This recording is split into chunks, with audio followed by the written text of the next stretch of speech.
ಮಾಡಿದ್ರೆ ಏನಾಗುತ್ತೆ?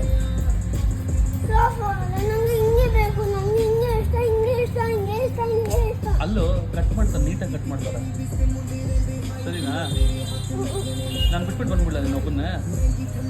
ಬಿಟ್ಬಿಟ್ಟು ಬಂದರೆ ನನ್ನ ಫೋನ್ ತೊಗೊಂಡೆ, ಆಮೇಲೆ ಫೋನ್ ತಗೊಂಡು ಯಾರಿಗೋ ಕಾಲ್ ಮಾಡಿಬಿಟ್ಟೆ. ಚಿಕ್ಕದು ಮಾಡಿಸ್ಲಾ? ಯಾವುದು ಅಲ್ಲಿ ನೋಡಿ ವಾಚಂಗೇನಲ್ಲಿ ಮಾಡ್ಕೊತಾರೆ ನೋಡಿ, ವಾಚಂಗೇನಲ್ಲಿ ಮಾಡ್ಕೊತ ಅಳ್ತದ ನನ್ನ ಇದು ನೋಡಿದೆ ಪ್ರತಿಮ್ನ ಕೂಲೆಲ್ಲ ಬಿದ್ದೋಗುತ್ತೆ. ಮಾಡಿಸ್ತಿದ್ದಾಳೆ, ಗುಂಡು ಮಾಡಿಸ್ಲ ಮತ್ತೆ ಬೆಳೆಯೋದಲ್ಲೋ.